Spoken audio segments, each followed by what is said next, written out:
Okay, I'm live. Give a little bit of time here for for a few folks to start coming into the stream. What's this here? What's this? Rumble, see how to live. Aha, we're having trouble streaming to your destination. Is it possible your server, your stream? Yes, that is very much true. That is very much true. Okay, well, we won't worry about that. Let's see here. Oh, yeah, okay. Yeah. All right. So actually, yeah, unfortunately, this one's not going to go out to Rumble. That's a bummer, but it's okay. That's okay. It will be on Facebook, YouTube. Looks like it's working on Odyssey. Like I said, the Rumble, I forgot to enter in that stream key. God darn it. But other than that, yeah. And Twitter. Weirdly enough, I don't even know where they come from. I don't think I've ever watched a live stream on Twitter myself, to be honest with you. But I can. Apparently, even right now, I'm live streaming to Twitter. It's showing I'm live streaming to Twitter. Where the heck do you find it? I don't know. I guess maybe you go to my page, right? Onto my. Actually, let me check that out. Now that I think about it, yeah, let's just check it out. I'll go to my own profile on the Twit and see. Does it show anything? Does it? Or does it not? Whoa, look at that. I see I've gained some more followers. Nice, nice. Okay, what do we got here? Oh, actually, no, it does look like I am live on the Twit. Hit the play here, see what goes on.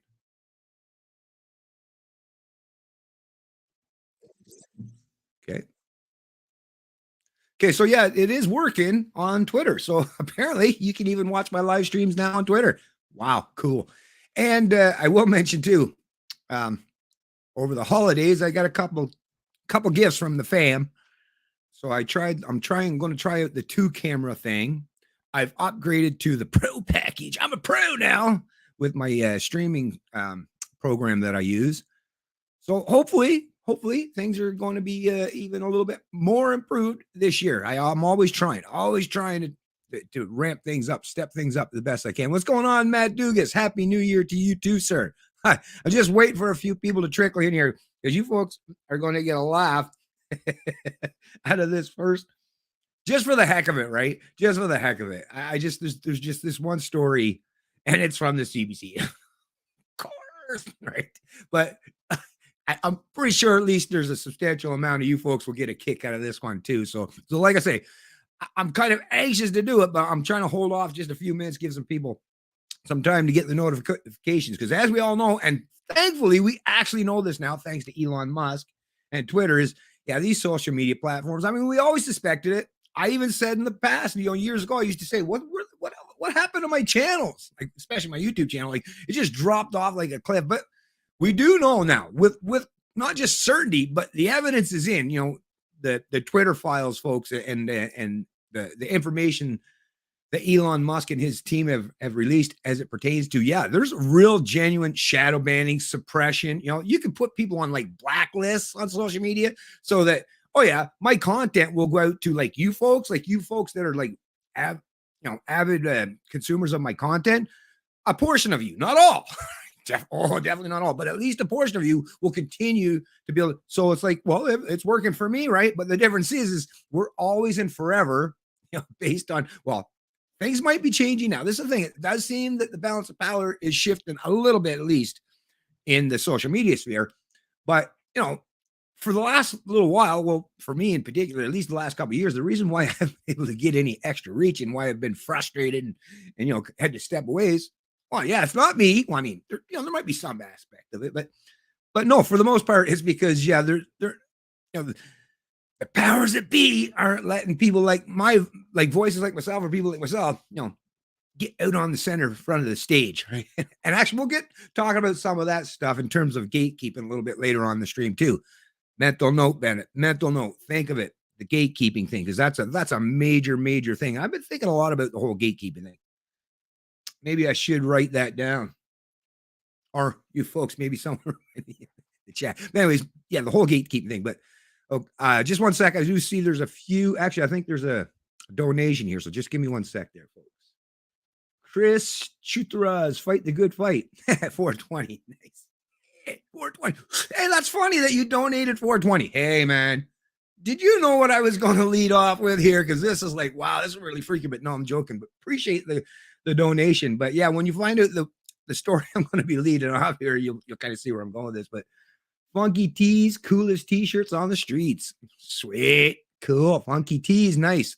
Well, yeah, definitely. Hey, if you want to get your site or something to advertise, for by all means, dig right in. It only cost you $4.20. No, just kidding. I probably would have done it for free, but I shouldn't say that. Yes, anyway, thank you very much, Chris Chudera. But actually, since Chris did bring it up, right? Let me just bring it up. I mean, why not? I mean, since come on, it's just so perfectly lined in. So let me bring this up. Share screen. Okay, just one sec here. Where is it?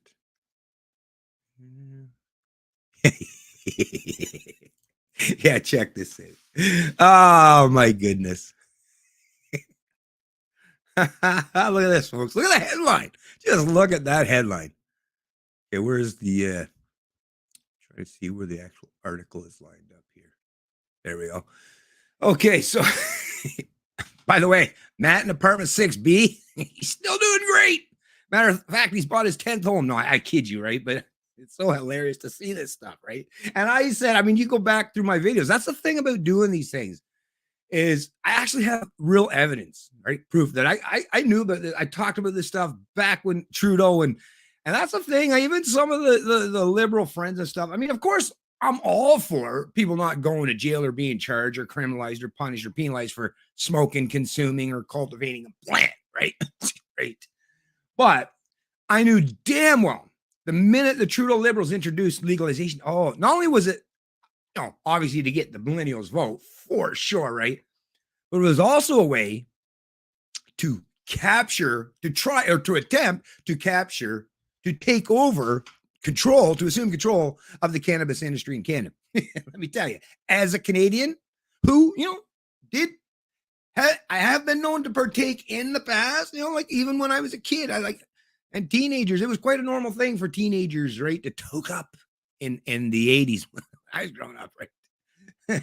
But I got to tell you, folks, even I knew there's no way in hell that the Trudeau Liberals and their crony counterparts are going to be able to take over the cannabis industry that's been thriving and flourishing, like I say, for as long as I've been alive, and probably a whole lot longer, right? So I knew this wasn't going to happen. I covered many articles in the past of some of these upstarts that were listed on the exchanges, right? These government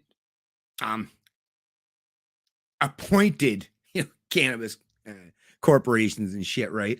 But I seen them. They were losing money hand over fist. And yeah, how many years later?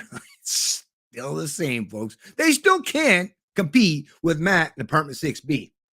I mean, like I say, no shit, Sherlock. I knew that a long time ago. It's nice to see that reality's still panning out, though, right? So I'm just going to read a little bit here. Canada must help legal cannabis sector compete with the illicit market. And of course, that's an expert that says that, or no, multiple experts say, don't you just love that now? That's the go-to for everything, no matter, right? No matter what they cover, no matter what topic or subject matter they cover, experts say, and we all know why that is. I mean, well, if you don't know what that means by now, I'm just going to let you know right now. Yeah, it's when they say experts, that's just to convince you that, forget about anything anybody else says. Well, especially like a libertarian or something, or a critical thinker. No, you just gotta trust the experts, man. That's all it is. It's a means to try to convince you that you just gotta go along with whatever they say because they're the experts. Experts, right? The very same people, right? Whether you're talking about the ones that, there's no inflation going to come. Ooh, the economic experts, right? Or the COVID experts. Oh yeah, they were real. Yeah, they were bang on with the whole COVID thing, right? Come on, experts in what? Bullshitting? That's about it. And even then, I got to tell you, they're failing even in that regard. I don't even think they put in really the kind of effort they really should be with their bullshit. No, because it's just too easy to wade through these days. It doesn't even slow me down, right? I don't know. Anyways, I'm going to read a little bit. Experts and industry people say the Cannabis Act review offers an opening to change Canada's approach. Like, how embarrassed must you be if you're someone that's. This is a report by Richard Raycraft, December 30th, 2022. The federal government's ongoing review of the Cannabis Act emphasizes protecting public health, but experts and industry insiders say it also has to find a way to boost the legal marijuana industry and help it compete with the illicit market. What, all the cronyism, all of the subsidies, all the propping them up, right? The crutches, everything you've done for these crony corporates, they still can't compete with poor Matt and Apartment 6B. And what has Matt got to back him up? Nothing, right? Basically nothing. He's just a dude. Or, you know, we all know, or at least know someone who knows someone who knows someone who knows someone who, whatever, that has grown cannabis. And what do they got? You know, a water source, plant food, some land. Land comes in handy, right? But I mean, just so fucking hilarious. But, you know, they don't have massive amounts of like investors like they have in these crony corporate, their crony corporate counterparts. But yeah, like I say, they're still kicking their butt, hand over fist. So to me, this is a thing, especially when you're talking about people who partake or who are big into cannabis. To me, this is a beautiful thing to put on full public display and show them with real world proof the power of the free market. Now, I know. They call it the black market, or some of them might even call it the gray market, whatever. But in reality, it's something. Think about it. The people who function outside of government control and regulation, which is what they call the black market. Well, that's the free market, because the free market and black market, they both function outside of government controls, right? That's the point. And the free market, without ever having to be bailed out or propped up, has managed to provide Canadians with their cannabis products of choice for decades and decades without having to be propped up. These crony corporate counterparts that, you know, were supposedly worth billions of dollars and, well, wiped out just like nothing. Easy go. Well, that's the thing, right? The real free market people, they have the proper incentives, right? This is the power of the market, the power of freedom. So just like with the question, how to be free in 2023? Well, if you're someone who partakes in cannabis, I will say, and I love actually someone, I used to just say, well, why would you buy your cannabis from some government approved? The way they actually said it, it's a little hyperbolic, but I like it and I'm going to use it. So thank you very much. I forget who exactly it was, but so yeah, tell them stuff like, really? You go to buy your weed from the government stores? You know, the government, the same people who not long ago were willing to throw you behind bars or fine you or destroy your family or take away your livelihood, do all kinds of things because of consuming or growing or cultivating or selling cannabis, right? Well, you want to buy off of those people who just not long ago wanted to treat you like a second-class citizen, wanted to throw you in jail, right? I don't know why you would want to support those kinds of people. No, listen, don't support, because like I say, these crony corporations, they're basically just now an extension, another arm of the government. That's what it is to be these a corporation in Canada today. Sorry, listen, I'm just pointing out the obvious. Don't shoot the messenger, right? The act, which legalized recreational marijuana in Canada in 2018, so what's that? 5 years later now. Still can't get their shit together. Came with a requirement that the federal government review it 3 years after it became law. After a delay, the government started to review in September 22. It's being led by a panel of 5 experts with a mix of backgrounds in health, law, and public policy. The panel is expected. If they know about growing weed, I didn't see anything. Anyways, the panel is expected to report its final conclusion and advice to the federal government by spring 2024. The work of the expert panel will address the ongoing and emergency needs of Canadians while protecting their health and safety. Through this useful, inclusive, and evidence-driven review, we will strengthen the act so that it meets the needs of all Canadians while continuing to displace the illicit market, Federal Health Minister Jean-Yves Duclos said in a news release. But the Cannabis Council of Canada, C3, which represents cannabis businesses nationally, says some marijuana rules and regulations meant to protect public health are hurting the legal market's ability to push out the illegal market. In its submission to the federal government as part of the review, C3 called for broad changes to the Cannabis Act. They include lowering the excise tax on cannabis products, reducing the number of restrictions on package labeling and advertising, and ending taxation of medical cannabis. That's right. Hey, you got in bed with government. Ah, they fucked you. I mean, this was just, to me, to these people, it's like, and now they're lobbying for. Listen, when are you folks going to learn? Well, that's the thing. Obviously, what it is these people, obviously, they wouldn't be able to function in the private black market, right? In the free market, obviously, which is why they had to turn towards government. And by doing so, well, look at what you get as a result, as a consequence.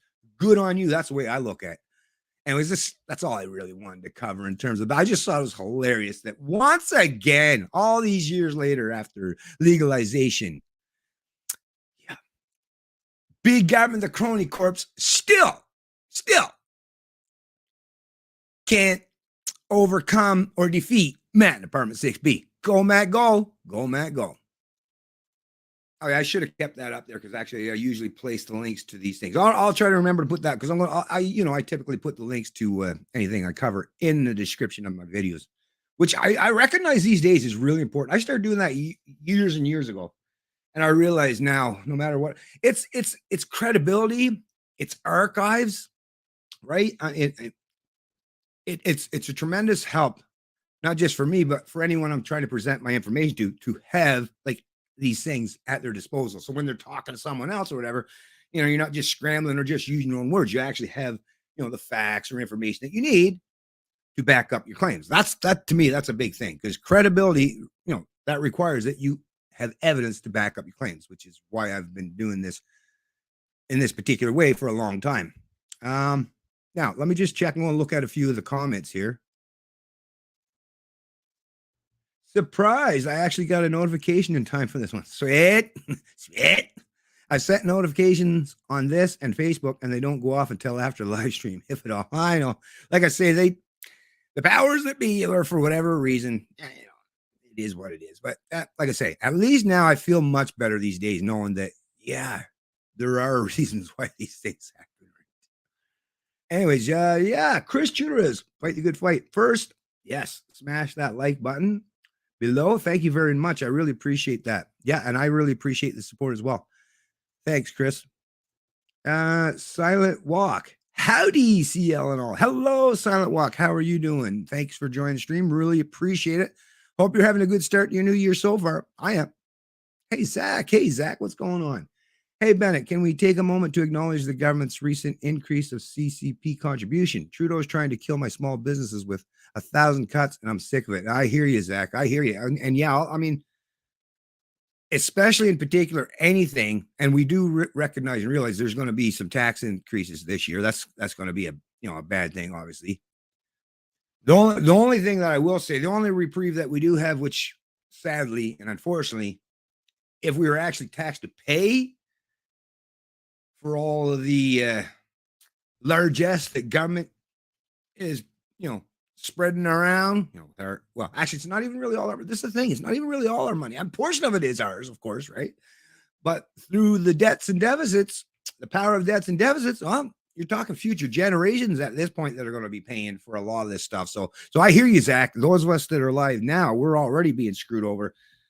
But think about the people in the future. Well, of course, that's up in the air. If we can help things, maybe they won't have to worry about this so much. But in terms of CPP, this is the thing, these pension schemes. And actually, I don't have that article pulled up, but I was reading a Financial Post article as it pertains to the government. I was just barely starting to get into it. I'll try to refresh myself, maybe in get more knowledgeable on it, maybe be able to deal with it better in a subsequent future live stream. But basically, some of the long-term bonds that the government was issuing as a way to paint over all of the economic malfusions or malpractice and stuff that's been taking place. But apparently, those are no longer. So there's nothing to roll your debts over into, apparently, in some of these long-term bonds. I don't know if they were talking about the ones that Stephen Harper issued back, and I'm not 100% sure on like I say, the fine details of that story, but you got to take into account, when you're talking about, bonds, stuff like that, and pension funds, a lot of this stuff is intertwined and caught up within each other, right? So I hear you. I don't, to tell you the truth, it's a tough one for me, because what I've always thought, for me personally now, is there's no way I can fully rely on, you know, these government Ponzi schemes, the CPP, for my retirement, not based on the underlying fundamentals, the macroeconomics of things, demographics. I just don't see how they make that math stick. And with the reckless and irresponsible habits and behaviors of the central planners, there's just no way that they're going to be able to keep this scheme going for, I don't know how long, but not long enough that's going to benefit me, I don't think. So here's the thing. In terms of employers, well, this is the other problem that I see with employers and employees. We're all being squeezed. The problem that I keep seeing is it's always seemingly the one on the bottom end of the scale of things, the one with the least amount of power that, is ultimately, right, carries the heaviest burden, the heaviest load. And as much as I feel sorry for every employer, well, this is the thing. What is the point of these business councils in this country? That's another thing, the Council of Commerce. What is the point of them, right? I mean, to me, if I mean, I guess technically I do, own a business per se. My small engine shop that I ran, I don't actually run that now. So I'm talking my only like business right now would be I guess the stuff that I do online, which technically I guess you could kind of make a case for that. But if I had a business, with multiple employees or such, I'd be really, really enticed into getting involved in some of these commerce or these business groups, and just to get an underlying feeling, at least a feeling, a sense of what are people thinking? Like, why is top down authoritarianism and central planning becoming so massively dominant in our country, to the point where, and we know where everyone that's sensible or reasonable or has any common sense, they all know where this leads. So if you're a business owner like Zach here, I would want to ask, I get you a benefit from government right now, maybe in some way, or do this or by law. But once again, do you not see the writing on the wall that if you continue down this path, all you basically become is just one small stick in that big fascistic state, right? This is the thing, and I feel terrible for the businesses, especially small businesses owners or people that, they just try to function in this country, just run a business, because I know them. I mean, the person I work for, my employer, right? Same idea, but this is the thing. It's like, when in Rome, what do you do? Well, like I say, what do we do? How can we try to be free in 2023?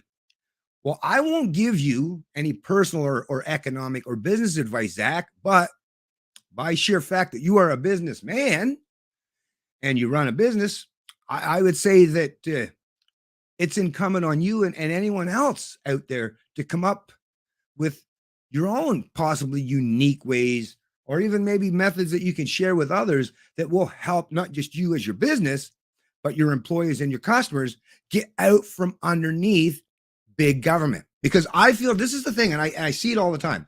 You see business owners and like, the employees, employers, employees, and big government and the thought leaders are constantly trying to pit us against each other. When in reality, in a proper employer-employee relationship, it's not a zero-sum game.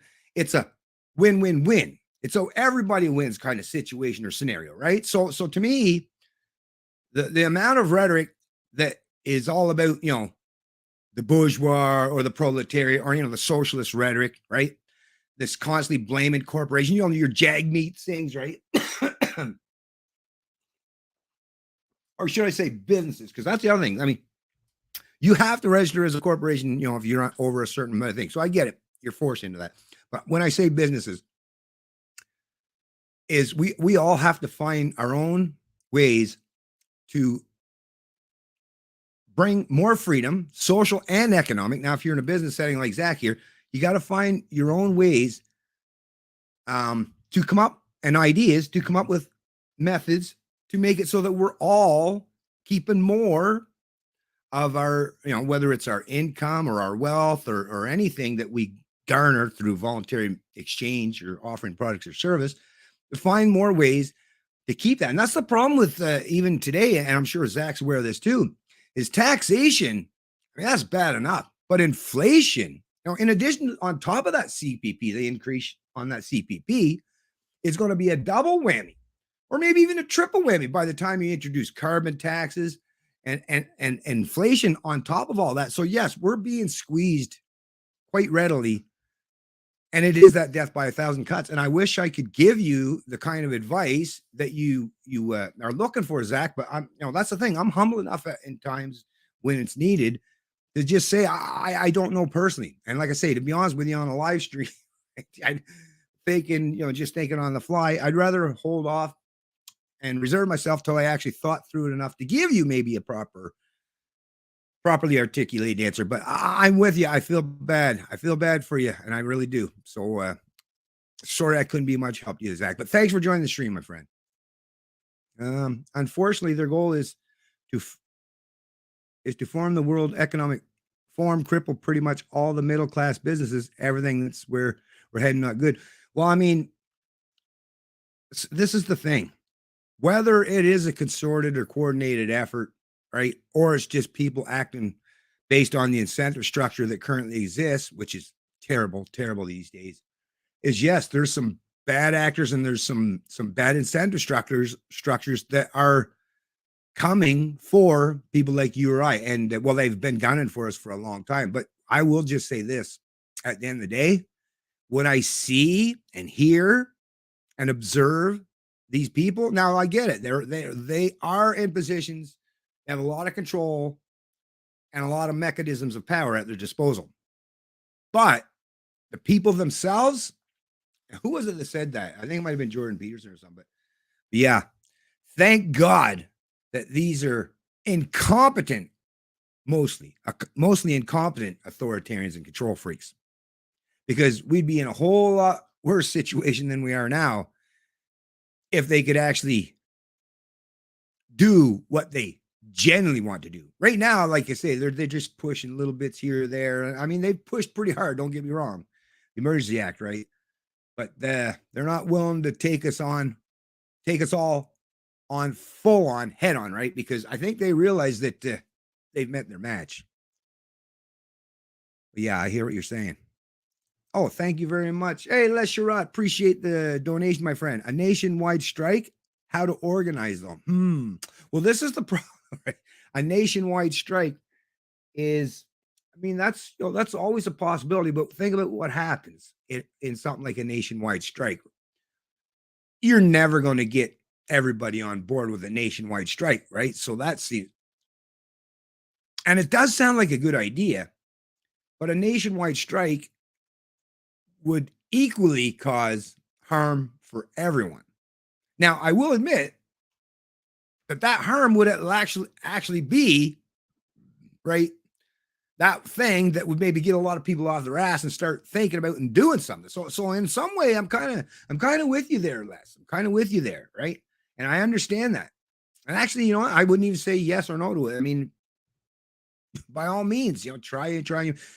But like I say, I think a good idea in terms of stuff like that is getting your idea out there without harming the people that, have already been harmed enough. Would a nationwide strike?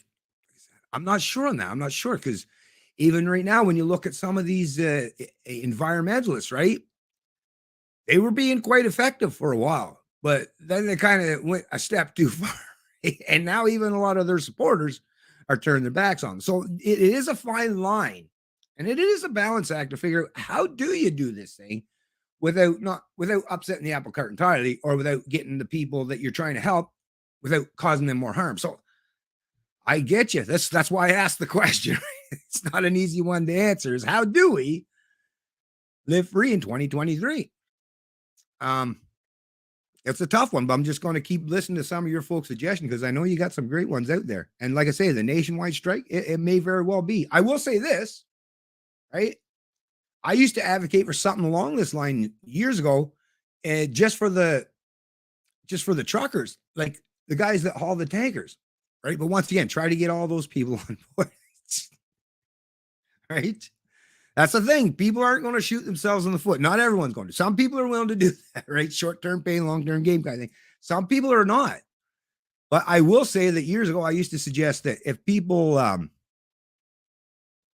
if just the tanker drivers, the guys that fill all the, all the gas stations with their gas and their oil and their diesel, if they did that, boy, well, that'd get people's attention real quick. But once again, because those, those in government and the crony corporations, all them, and the media are so in bed with each other. Well, they just, once again, I can see how they would just, the narrative would be that, look at these people, they're trying to starve you out of it. Like I say, I don't know. Because there could be a lot of political spin for that. I'm not saying you're right or wrong. I'm just saying it is definitely something to think about and ponder. Wise words, man. Thank you. It's not an easy issue to deal with, but I think it all comes back to leadership. That is true. That's true, Zach. And I do have one thing I will say is, the individual mind, especially, placed in certain circumstances. And if you're the kind of person that's smart and wise enough to own and run a business, I have faith that you'll find some way. Think about, I already know of lots of people who have small businesses, and yeah, the amazing things that they'll do, to try to negate some of those top-down imposed costs on their business model. It's hard, but they're very inventive and very creative. And I hope for you the same thing. There's gonna be something that'll come to you eventually, Zach. It'll come to you, and you'll find a way, hopefully, my friend, to make things better for your situation. I sure hope so. Winnipeg, hey, Winnipeg, Nygaard connected to Epstein. Nygaard. I know that name, Nygaard connected to Epstein. Yeah, no doubt. Oh, talk about the Epstein thing. Was it Prince Andrew, right? Is it Prince Andrew? I believe it's Prince Andrew. Yeah, because Philip's the old guy. So yeah, it's Andrew. Yeah, it's that guy, Prince Andrew. Anyways, and he had something to do with that Epstein stuff, right? Or something. Anyways, apparently the thing, the deal he had with whatever that woman was that accused him of, I think it was some kind of a sexual impropriety or whatever. But apparently the muzzle order that was on her, it was only for a year. And apparently that's coming up within, a few weeks or so. And apparently she's going to, the gag order will be taken off, and she'll be able to say whatever she's got to say. So that might prove to be interesting. And thanks for joining the stream, by the way, Susie. Appreciate that. Exactly. The pushback is what they didn't expect. Oh, by the way, folks, before I do continue on there, I just wanted to check and see how these work. This camera thing is going to work here. So sorry, just going to see. Sure, let's see that one there. Okay. So yeah, let me flip. Or would I have to take the other one out? Yeah, I think. Take that one off. No, that's not going to work. That's freaky. I'm two different angles there. How would I do that where I could switch? Sorry, folks. I'm just like a kid with a new toy. Okay. Let's see what it says when I pull this up. This camera has make sure your main camera is part of the broadcast. Oh, so I have to have them because of the audio. I have to have the main camera as part of the broadcast. Okay, so this is something I've learned and something I'll have to figure out at some point in time. Anyway, sorry about that, folks. Let me scroll down here. Taxation without representation. Yeah. Taxation on its own, right? That's hashtag taxation is that, as far as I'm concerned. But council of mayor, then they claim they don't know when they absolutely are all in together. Yeah, once again, Susie, I'm not too familiar with that stuff. Like I said, I don't get into like I don't get too much into, and it's not that I'm not fully and 100% against the whole like the pedophilia thing and child stuff. Like, first of all, it's ugh, it's just gross, right? And as a father of two sons and stuff, like it really is, I don't even like talk about that stuff. But at the same time, is like to me the biggest threat. Now that is a terrible thing, but like statism, libertarian is statism. You know, what private individuals do, or even groups that whatever bad actors. Now they may use government, right? I see that, but to me the biggest thing when it comes to the whole that stuff, it's the culture. It's a culture, it's a mindset. And I've watched myself as people got further and further away from those old, well, when I was growing up, those old religious principles and stuff, right? It just seems to be it just seems like there's no guardrails anymore. It doesn't seem to be there's no guardrails at all. And people will just, I don't know, it's a crazy, crazy mad world. And there are lots of people out there that definitely deal with this stuff. And I got to tell you, if they got the stomach for dealing with it, good for them. I just don't. I just don't. But I feel bad for anyone that's had to suffer at the hands of any of these vile, disgusting people. Disgusting. Anyways, I'm just moving on here. You don't have to strike, just don't buy anything and stay home. Yeah. Well, that's the thing too, right? Is that's a possibility, but not buying things, it depends. Well, I mean, depends. Like if mass consumption, yeah, I can get that, right? Mass consumption. I mean, some people don't. But at the end of the day, whether you buy something or don't buy something, that is you talking, making, that is voting with your dollars. But I would say maybe just don't buy things from the kind of corporations who actively try to use government as a means to oppress you in some way, or to bat you over the head with some kind of woke ideology or stuff. That I would suggest a good idea, but not to buy anything from any business. Well, once again, that's up to each and every individual what you want to do, but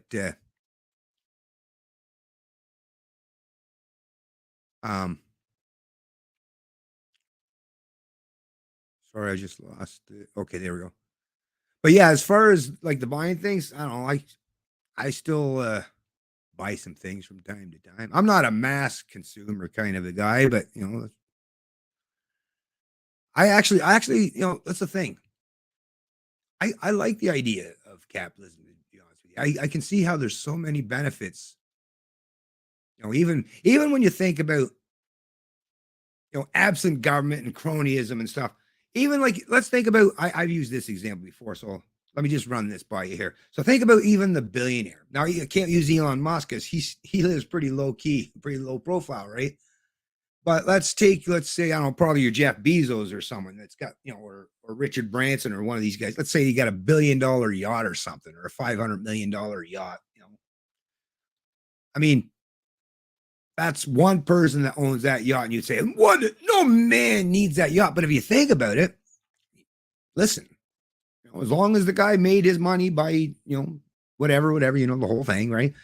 And to tell you the truth, that yacht, if you ever seen someone do a tour, a walkthrough of a big giant yacht, such as the ones I'm describing, well, I got to tell you, there's thousands and thousands of components, furniture, windows,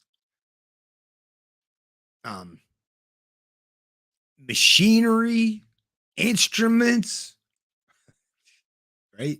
Wood, plastic, steel. I mean, just, you can't even imagine how many thousands of people, or maybe tens of thousands, I'm not 100% sure, of people are actively and gainfully employed, right? Enough at least to sustain themselves, right? Rather than foraging in the woods or living some kind of self-sustaining lifestyle out in the middle of the woods somewhere, because this billionaire, right, wants this boat. So now there's tens of thousands of people who have to come together, make money to bring this boat to fruition. So I'm all for it, right? If a rich guy wants to buy a $500 million yacht, well, that $500 million is going to be spread all over all of the businesses, the employees, everyone involved with bringing that yacht to fruition. So that's the thing. That's the thing, which is why when I make economic statements, I always try to parse out like the cronies, the corporatists, right? The government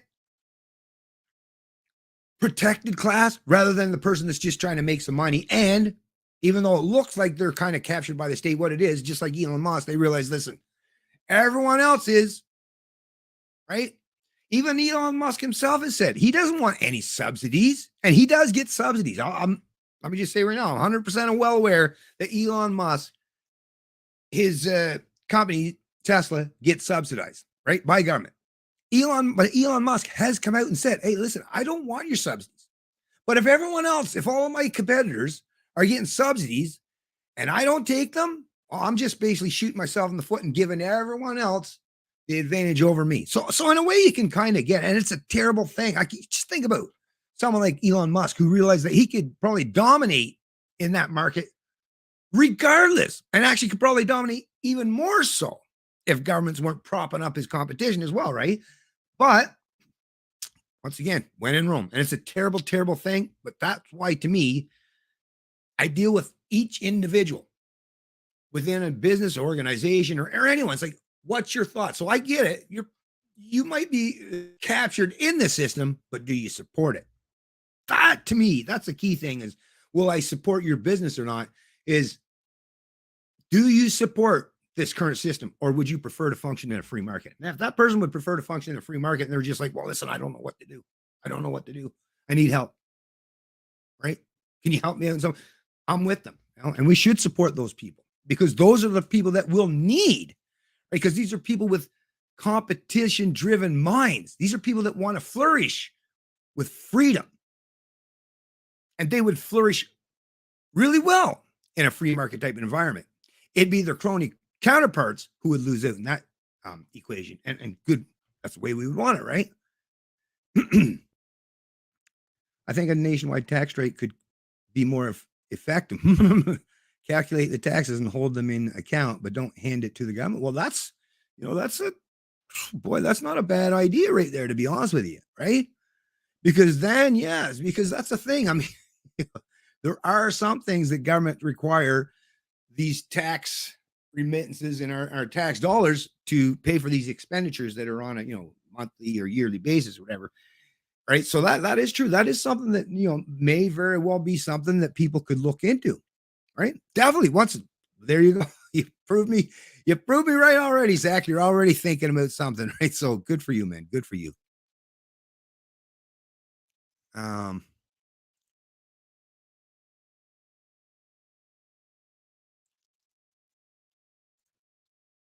Using our tax dollars to build digital prisons, smart cities, income taxes voluntary.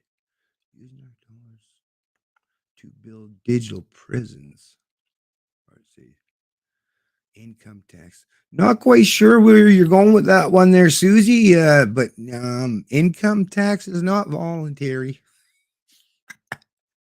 No, it really isn't, right?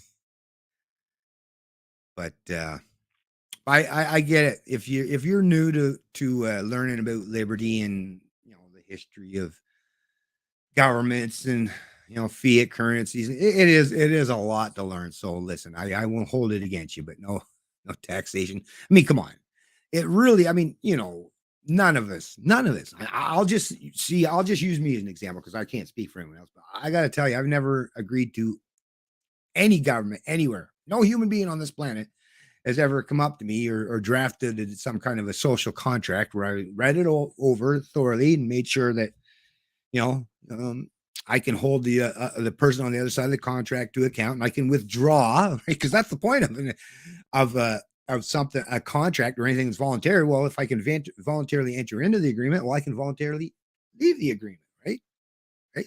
There might be some areas like, if you already priorly agreed to certain terms and services where they might be able to, the person on the other side of the contract could hold you to those terms of service. But if you have nowhere, it's zero anywhere where you signed on any dotted line and said, oh yeah, because that's the other thing too. Well, what was the contract terms?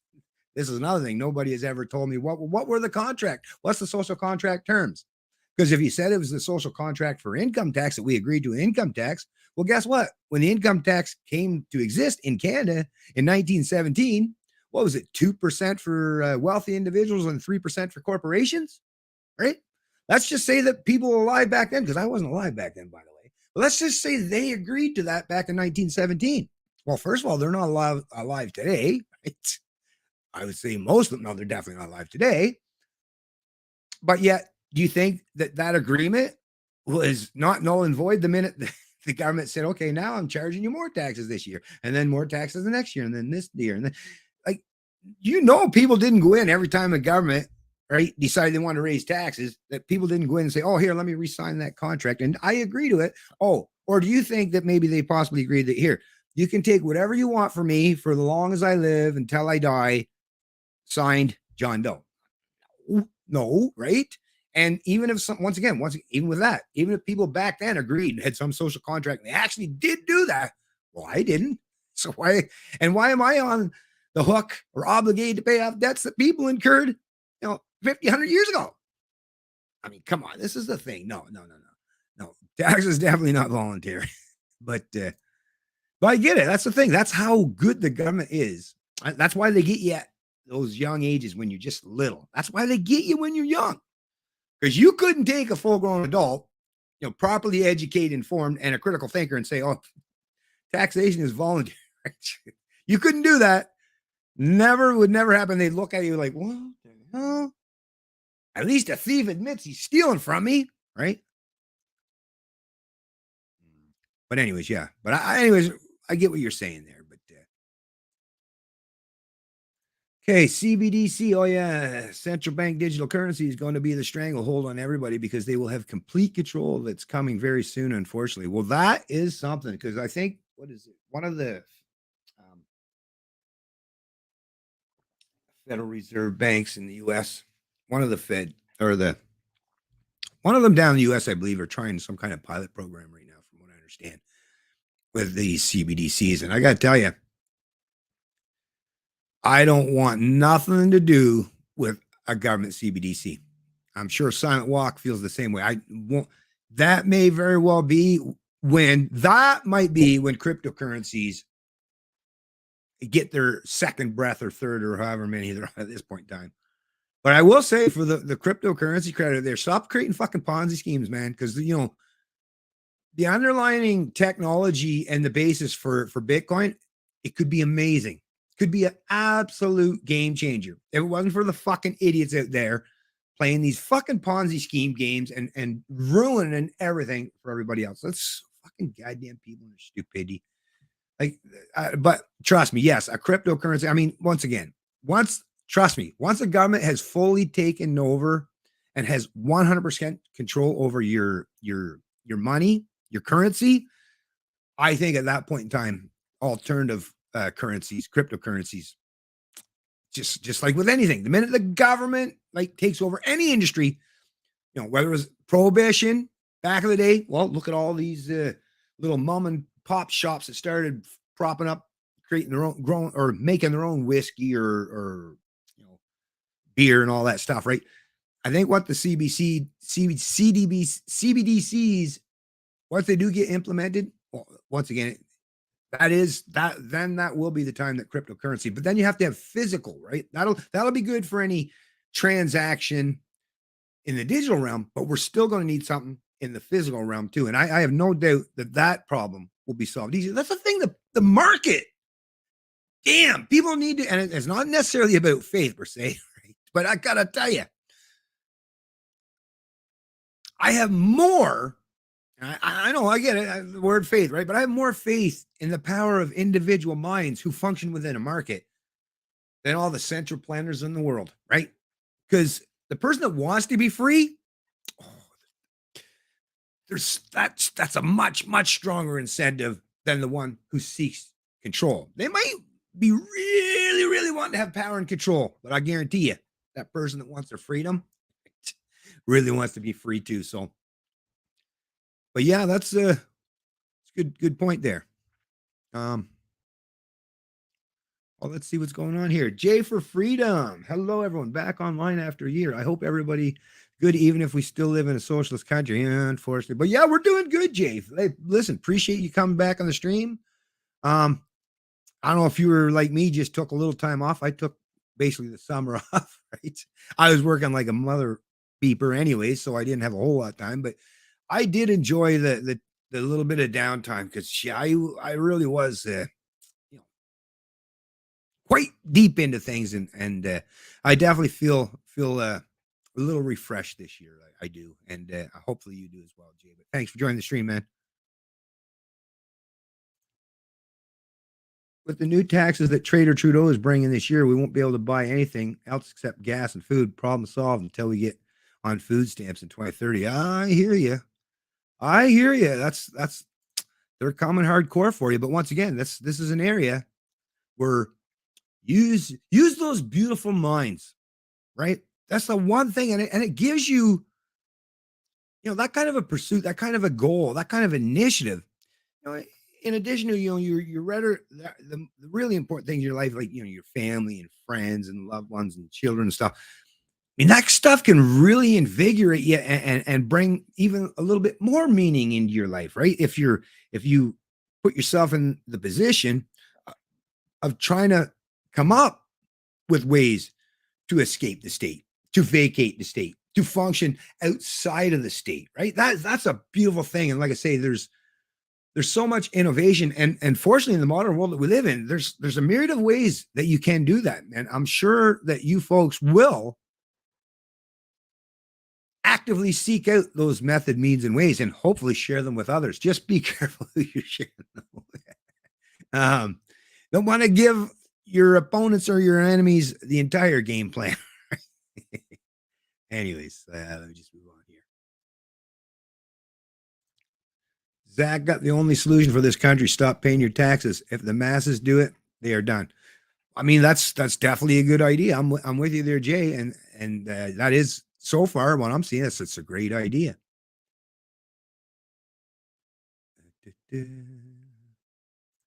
World economic collapse is just around the corner. The scumbags leads want everything complete control. Yeah, but here's the thing. I'm with you there. But when I think about all the stuff, the entire collapse thing, right? There's just no way for any of these people. But that's the thing. They're not humble like you or I. So I always got to think, yeah, but you're thinking in your brain, Bennett, where you actually logically do things. So don't try to project that onto others. But I would think initially that they would be fearful of the fact that once things start to actually fully collapse, right? That's when the anarchy that they talk about, like the true where things really go fucked up, right? Not real anarchy where we just don't have rulers, but that's if a society, like if they do get to that point where the whole world's economies crash, I would imagine that they would at least, or you would think they should be fearful of the kind of reprieve, of people in that kind of desperate situation and what they might do. I don't know. Sometimes I really do fall, or most of the times I do fall on the side of it's not a grand conspiracy, although it very much seems like one. But what it is, why it seems so much like a grand conspiracy, because like I say, the incentive structure, right? That top-down incentive structure is so strongly oriented towards getting people to do the wrong things. That's why when you see all these people, and it seems like, well, they're all doing these crazy, ridiculous, stupid things, and it seems counterproductive to even their own bottom line, right? Or even their own freedoms. Once again, these are people that have been fully indoctrinated, been taught to fear and hate others. I mean, it's basically these people's minds, and I hate to use that terminology because it sounds so, but it's all people are programmed almost. I know it sounds a little crazy, but I mean, it's almost like I say, the incentive structure is so conducive to making, especially people who are predisposed to bad acts, to bringing them out of the woodwork in droves. I firmly believe that's what it is, more than, and I'm not even suggesting that some people don't sit in rooms and conspire together. Of course they do. Hello, anyone. Like I say, the minute someone throws the conspiracy label at you, especially when you're talking about these real world things, like things that really, really matter, it's just they're just not willing to engage in honest discourse. That's as far as I'm concerned. And at that point in time, it's like, okay, I just brush them aside. I don't have nothing. I don't want nothing to do with those kind of people, right? Anyways, let me check. I do see there's another. I believe there's another donation here. Hey, Fraser, what's going on, Fraser McBurney? Appreciate the donation, my friend. They want to eliminate cash. My advice is to keep $100 cash on you while in the beer store. When the debt machine was down, a group of men were staying there pulling out a C note. I bought a 24. Well, you definitely want to keep some cash on hand, even though that cash is being devalued. We all know that, right? Through the power of inflation, right? But at the very least, yeah, do not place yourself in a position where you rely on, digital assets only, or digital means of transacting. Because once again, unless you're talking about things that can be completely decentralized, and I will say this about Bitcoin and other cryptocurrencies, don't leave your money on these exchanges, or at least not if you're worried about losing any of it. Like, I've said this to people so many times, right? But I get it. If you want to make money off it, if you want your money to make money, then you take that risk. Do your thing, right? But it always comes with that risk. Whereas, if you're concerned and you know how crazy things are, and you have some money saved up or on some cryptocurrency, put it in a jump drive. It has no internet access. And just like you used to stash your money in your sock drawer or under your bed, keep that, well hidden and out of anyone else's reach. That I would definitely suggest. But yes, I agree with Fraser here wholeheartedly, is you definitely got to keep some cash on hand. That is imperative, because nobody knows just what comes next. And it could come out of, nowhere, right? And catch us all with our pants down. So yeah, definitely. That's some good advice there, Fraser. Appreciate that. And I appreciate the donation once again. Start brewing your own spirit. Sure. Nothing wrong with that. Nothing wrong with that. I believe that's, yeah, because that's all totally. Yeah, for sure. Especially when you consider that's one area where the government completely dominates, right? Beautiful. We don't all have our own refineries, right? We can't make our own gas or diesel. But yeah, you could most certainly do something like this, start brewing your own spirits, right? Think about the money that would save you, and not just save you money, but that's less money going into the government's coffers, right? That money that's going in the government coffers going right back, and they use that to control you or to pay off other people that will control you for them. So yes, definitely. The least amount of money that you feed to the state, the better. For sure on that. I'm 100% with you on that one, Susie. Sure. Darn right. Darn skippy. Like I say, my thing, that what I envision, and if we can do it before Elon gets, the Mars colony up and running, I would love to see the first libertarian society in the world. I'd love to see it either in the US or Canada, to be honest with you. I'm a little biased, I will admit that. Tell you the truth, because America's always been ahead of us Canadians for so long in so many ways in terms of liberty. I would like to see, for once, that we step up and lead in the 21st century. Let's Canadians, let's not always be looking down at our Southern counterparts saying, oh, look at how great they are. Look at how vigorous they are in fighting and defending their liberties. And, oh, I just love their Constitution that doesn't give a notwithstanding clause, right? And they actually do have the genuine freedom of speech, no hate speech provisions. No, and they have the Second Amendment, which says shall not be infringed. Pretty clear there, isn't it, right? But yeah, how about we step up and actually once, for the first time in the 21st century, let's make our 21st century president's own by being the first, having some jurisdiction in this country where we have our first libertarian society. That would be beautiful. And really, at the end of the day, is you just need, to get people at least elected who aren't going to oppose your free market ideas or try to restrict or take away your private property rights, right? All you really need is people who are willing. You don't need the government to help you with any of this. You just need politicians that are willing to at least get out of the way and allow some kind of free market activity to actually start flourishing. Because once again, and if you get that, and they do this down even New Hampshire, they call it the Free State Project.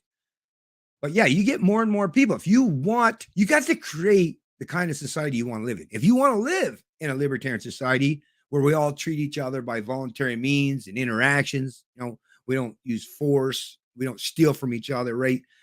We raise our kids, peacefully and not with violence, all that stuff. If you want to live in that kind of environment, you have to create that environment, right? Make that a reality. That's what we do, folks. That's what we do. And once again, don't try to function too much within the system. Function alongside. I mean, that's what Elon is doing, right? I mean, if he has to function within the system, he does. The minute he doesn't have to, he won't. Any area that he can find, right? And that's the hilarious part. I'll even tell you folks, I have Starlink, and my Starlink agreement under the governing portion of it, section 12, of the terms of policy, whatever, part 12 of it, it literally states in there, if you're on Earth, whatever country you're in, you have to deal. So in Canada, they have to deal, the Starlink has to deal with CRTC rules. But if you're outside of Earth's orbit, in transit to Mars or on Mars, there are no governing rules from any Earth-based entities or governments. None. It specifically states that. So the Mars colony, if Elon Musk, or should I say win, because I believe this man can get her done. But if he gets, or when he gets the first Mars colony, based on what he states in terms of how it's going to be set up, that will be the first libertarian society. It's unfortunate it's got to be on a completely different planet. So like I say, let's step up the plate and try to make that happen here on Earth before that, right? Anyways, I just want to check a few more things here, folks. There's the Pierre Poilievre did go far enough. So people from both sides are complaining anyway. So Pierre Poilievre didn't go far enough in denouncing anti-Trudeau flag. So I don't know if you folks heard that, Pierre Poilievre, I don't like the guy. I don't like the flag, the fuck Trudeau flags, right? And I don't like the anger. It's like, what the fuck is wrong with you, Pierre? And I get it. You're playing politics, but Jesus, do you not?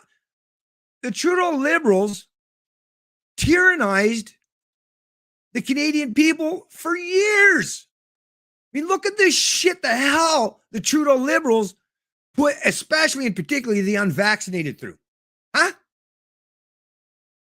And then you're going to fucking say, oh, I don't like the fuck Trudeau flag, or I don't like the anger. Oh, really? Oh, really? What the fuck is wrong with you? That's the thing. Like, I get it with men and their stoicism. Of course, when I see when that is the appropriate way to go, I can be just as stoic as anyone else, right? But there's not a goddamn thing wrong with showing a little that you're fucking pissed off when someone pisses you the fuck off. I don't know what's wrong with these people. They all, I don't know. I've always had that kind of fucking issue. It's like, I'm not a robot. Not a robot. Once again, stoic in the face of whatever. But, someone's throwing barbs at you, and at the bare minimum, at least you can throw a barb back, an insult or two back. What the fuck? I mean, Trudeau actually used real force. His henchmen, all those badgeless, right, nameless fucking henchmen, mindless order followers that beat down and caused so much harm to the people that were peacefully demonstrating in Ottawa, right? They actually caused real fucking physical and economic pain. Went into people's banks, went in and seized people's bank accounts. And Pierre Poilievre, but but I don't like the fuck Trudeau flag, or that some people got angry. Oh, what the? Well, I got to tell you, Pierre, what's the old adage? Don't get mad, get even. Oh, is that what you're advocating for, Pierre Poilievre? The Canadians should get even instead of fucking mad? What? Anyways, like, yeah, I have no faith in politicians. Of course, Pierre Poilievre is better than Trudeau, and I even had a little hope for the guy for a while. And I mean, maybe I do hold out a little bit still. But as you folks know, it's really, really difficult. I try because once again, if there's even the slightest chance, I'm always willing to take a chance. But yeah, fool me once, like politicians, y'all just suck. Sorry, just had to say it. What else do we got here? Oh yeah, and there's this. Let me bring this up here. Of course, you folks probably know this, but I usually, like I say, I just do this so for some of you that might not, I bring this up because this is just great to use to help educate and inform people that really need to hear. So this one here is an article out of the Toronto Sun, as you can see. And it's by Joe Warmington, clarifying confusion over Pfizer vaccine transmission prevention trials. A member of Conservative leader Pierre Poilievre's shadow cabinet is now calling for an inquiry in the wake of Pfizer's admission. Joe Warmington, October 15th, 2022. So this obviously is back in, but Pfizer's admission that they did not do clinical trials to see if their vaccine admission seems like a courtroom-esque gotcha admission. One of the biggest scandals of our time, Dutch member of the European Parliament, MEP Bob Bruce declared on Tucker Carlson's Fox News show. It really was a special moment. Now, I read this whole article, folks, and I won't go through the whole thing for you here, but basically, it's all within here that the proof is in the pudding that, yeah, they didn't, there was nothing for these companies to suggest that getting the vaccine prevented you from getting COVID or transmitting it to others. So just think about that. And just like I've been getting right into it on Twitter there, because while Trudeau was sitting there doing his little thing and still saying, oh, yeah, I stand by and support my insults towards the unvaccinated, but more or less talking about how family members were sitting around the bedside of their loved ones. Well, let me just say this, and I know this is going to make some people uncomfortable, but listen, the truth has a tendency to do that from time to time. And I'm not even suggesting that people did this with any malice or ill intent, but think about it. How many people, because of the rhetoric, the lies, and misinformation that the experts and your thought leaders and the politicians said in terms of, oh no, if you get your vaccine, it'll stop it dead in its tracks, right? I mean, you've seen all the rhetoric, all the videos, all the tweets and all. It's all been saved in archives. That's the thing. They try to pretend, like, because they expect people to have short-term memories, which they do, but the internet never forgets. They seem to keep forgetting that themselves. But yeah, we know. Everyone knows at this point in time, it's been proven. Even like I say, the Pfizer execs themselves have admitted, no, we never did any studies to see if it prevented transmission. So people fully vaccinated, and I shared an article on Twitter there earlier. It was, I think, a City 24 or City TV or one of those.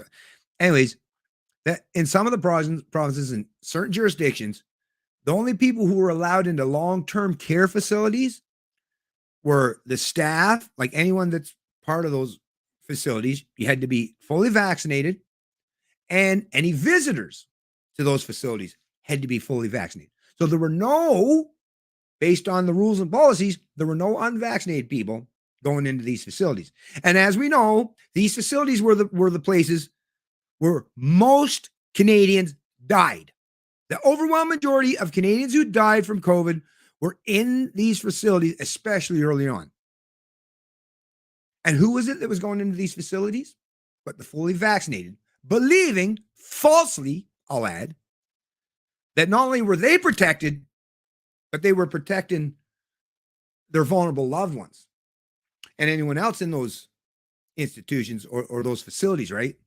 So once again, not blaming anyone here in terms of the people who went and visited their loved ones and more than likely passed on that virus that may very well have contributed to that loved one's succumbing.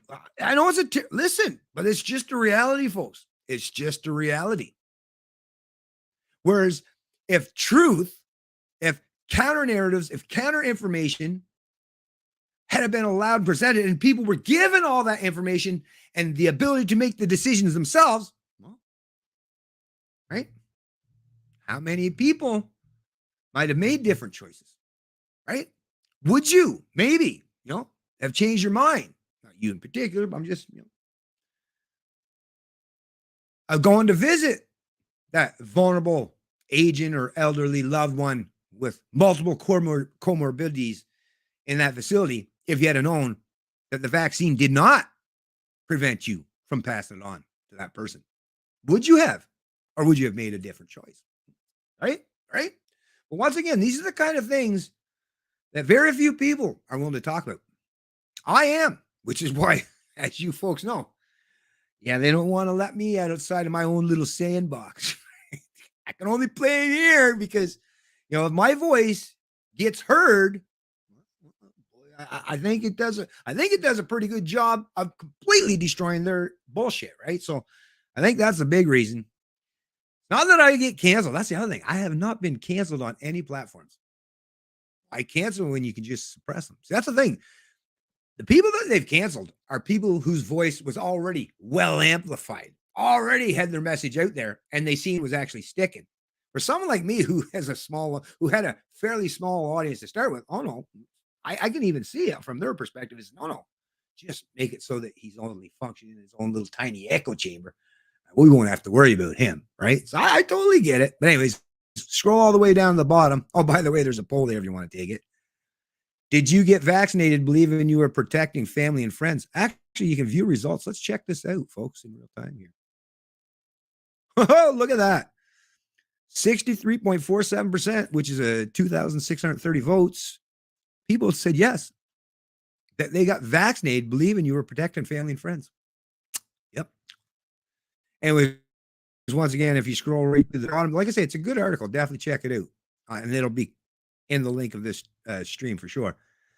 But what is official is Pfizer Canada acknowledges there was no transmission trial for the COVID-19 vaccine. So once again, not just that one-off instance where that lady in the European Parliament or whatever that admitted it, but no, even subsequent to that, with follow-up interaction between Joe Warmington and some Pfizer people, even then, or whether it's Joe Warmington herself or whoever he got to do, but even they confirmed this, that it's official that Pfizer Canada acknowledges there was no transmission trial for the COVID-19 vaccine.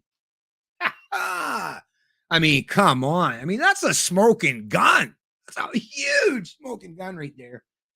And I mean, it's like it's a slam dunk as far as I'm concerned. But like I say, the people that are aware of this, we're all hyper aware of this. But unfortunately, we're all siloed for the most part. Although I will say, Elon Musk, it's amazing. I can say all the things that I want to say on Twitter, and I have been. And yeah, as far as I can tell, I don't think I'm being suppressed. I'm not being punished or penalized for it. So it's kind of a big deal out there. I don't know if you're on Twitter or not, but it is nice to at least have one platform where you're not constantly having to worry if they're going to, try to pull your channel or destroy your page. That's the other thing. People like myself, I put 10, 11, 12 years in. I mean, the amount of effort that I put into building my own little,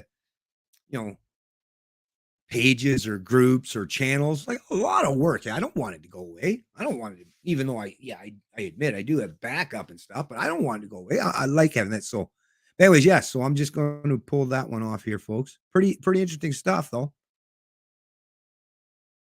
And then of course, let me show this one too, because this is another really interesting thing. What do we have? One. Okay, let's see. Yeah, right here. So this is a Wall Street Journal piece in the life science section. Let me make sure you folks can see that. Yeah. Okay.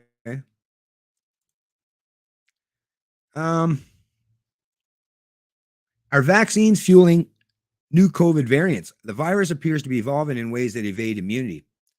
This is written by Alicia Finley, January 1st, 2023. So I actually can read this. Okay, good.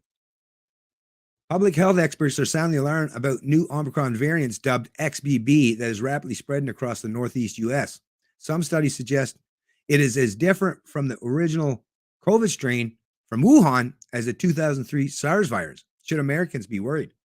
It isn't clear that XBB is any more lethal than other variants, but its mutations enable it to evade antibodies for prior infection and vaccine, as well as existing monoclonal antibody treatments.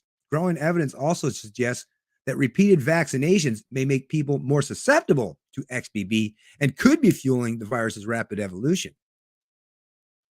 Prior to Omicron's emergence in November 2021, there were only 4 variants of concern: Alpha, Beta, Delta, and Gamma. Only Alpha and Delta cause surges in infections globally, but Omicron has begotten numerous descendants, many of which have popped up in different regions of the world, curiously bearing some of the same mutations. Such rapid and simultaneous emergence of multiple variants with enormous growth advantage is unprecedented, a December 19th study in the journal Nature notes. Under selective evolutionary pressures, the virus appears to have developed mutations that enable it to transmit more easily and escape antibodies listed by vaccines and prior infection. The same study posits that immune imprinting may be contributing to the viral evolution. Vaccines do a good job of training the immune system to remember and knock out the original Wuhan variant, but when new and markedly different strains come along, the immune system responds less effectively. Bivalent vaccines that target the Wuhan and BA5 variants, see, that's another thing. Those new bivalents, they only target 2, as you can see here, the original strains and BA5, right? Or breakthrough infections with the latter prompt the immune system to produce antibodies that target viral regions the 2 strains have in common. In Darwinian terms, mutations that allow the virus to evade common antibodies wins out. They make it fitter. XBB has evolved to elude antibodies induced by the vaccine and breakthrough infections. Hence, the Nature study suggests current herd immunity and BA5 vaccine boosters may not efficiently prevent the infection of Omicron convergent variants. So once again, and there's lots more to it, folks. So I'll, like I say, I'll place this in the description of the stream below. So once again, so this article at least suggested, and once again, just off the top of my head, it kind of makes sense that yes, if you're constantly right with the massive amounts of people, like huge, 90+% of the people who are all vaccinated multiple times, right? Fully vaxxed to the max, some of them 3, 4, 5 vaxes. Yeah. That very well may be the underlying reason and cause of why all these mutations are taken off. That may be a huge contributing factor. Whereas if most people, right, if we did the proper thing, which was to protect the vulnerable and isolate and quarantine people who are actually like, like sick or whatever, and allow the rest of society, people who are healthy, people that can deal with it, if they allowed that to properly take place in a proper type of setting or situation, then yeah, it may have very well just become to be another yearly, flu or a virus that we're all very much accustomed to and have been our whole lives. But that's the thing. All these vaccines, we have no idea. And they're not your typical vaccines either, right?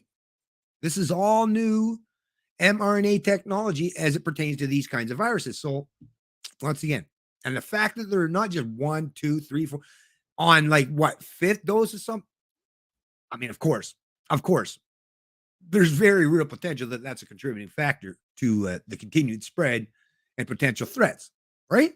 I would suggest anyways. And so does this article, by the way. Okay, what else do we get here?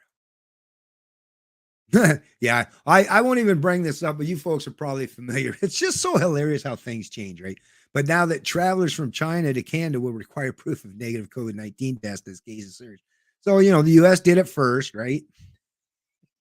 But it's so funny, both the U.S. and Canada, when people earlier on were saying, well, hey, if this virus is supposedly come from Wuhan, Everyone's telling me this virus came from China, this Wuhan. Remember the wet market or whatever? Like, well, if it's coming from there, well, shouldn't we shut down the border? That's some people were saying, right?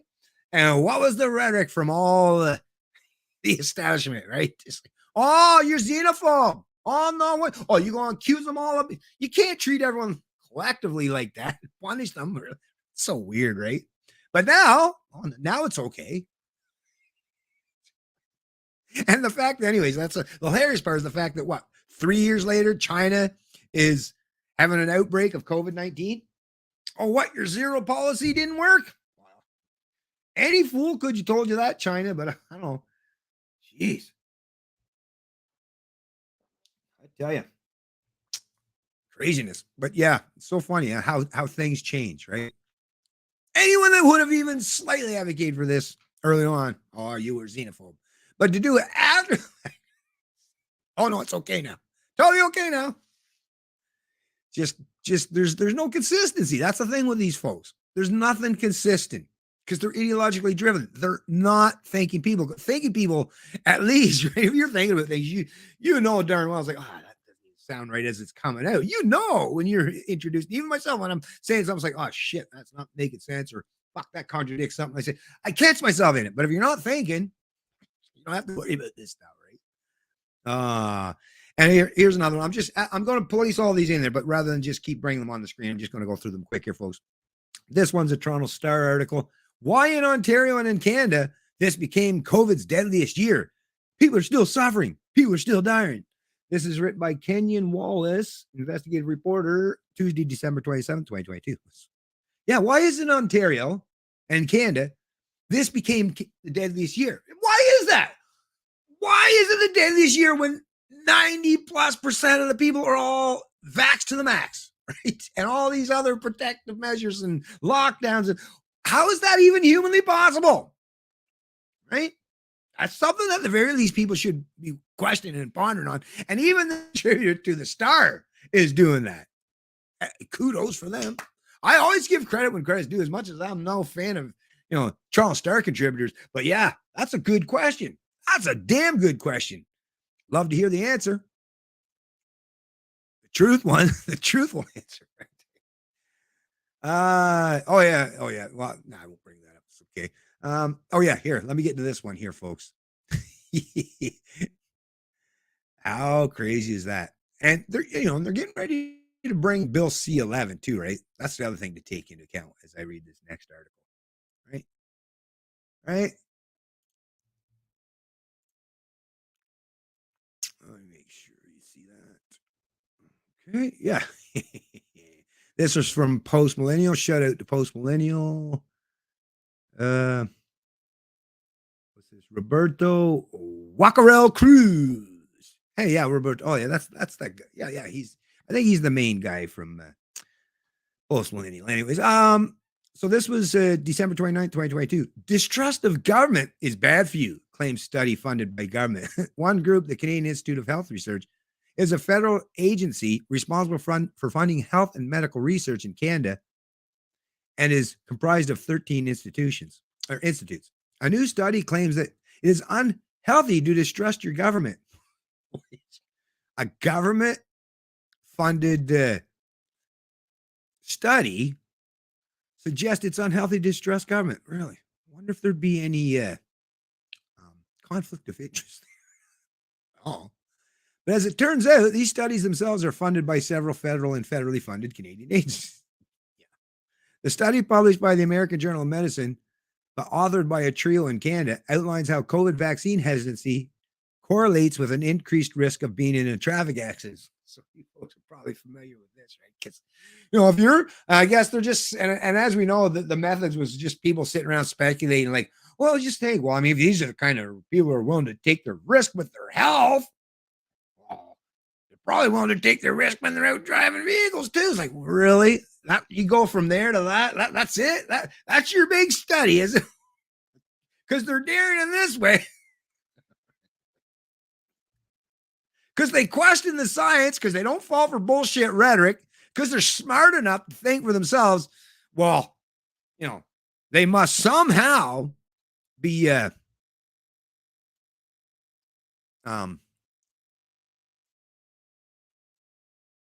Yeah, the type of people who are predisposed to have traffic accidents. I gotta tell you, I just speak for myself, but I've never had a traffic accident in my life that was my fault.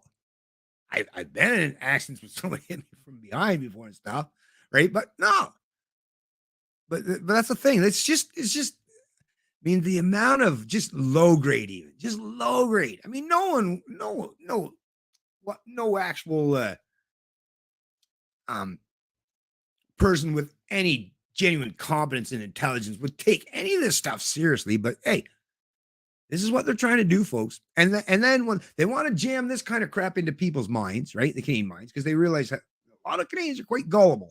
Quite gullible. All you have to do is use the word expert, or I guess put CBC on it somewhere. But and they'll just fall for it. We know that's the case. At least a sizable portion of our population, right? So they're going with this still after 3 years. And Trudeau's looking to introduce or make Bill C-11 a reality here soon. Wonder how that's all going to play out. Probably not real good for the rest of us who like our freedom of speech, right? That's another thing, folks. For the people that you do follow, whether it's me or anyone else, you know, when Bill C-11 comes to fruition, you're probably going to have to take a couple extra steps to find your favorite content creators. You know, I would suspect, because that's the point. They know they've lost the narrative. They know they've lost the information war, and at this point in time, they're just trying to tear it all down. They're just desperate, right? Desperation, and well, we know what authoritarian collectivists are when they're desperate. Gotta watch you.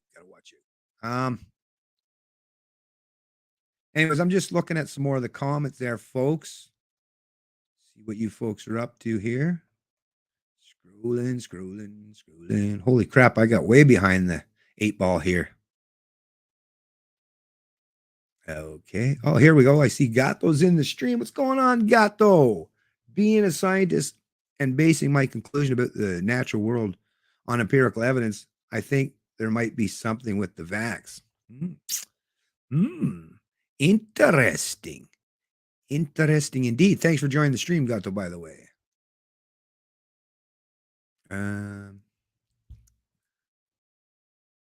let's see what this one.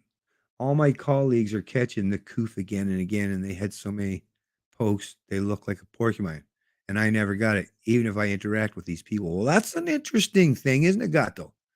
Very interesting, isn't it?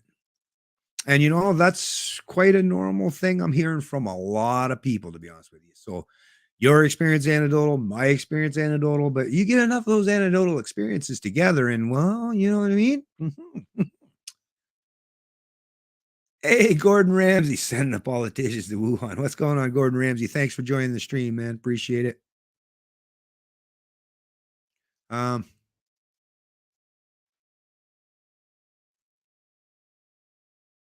Yeah.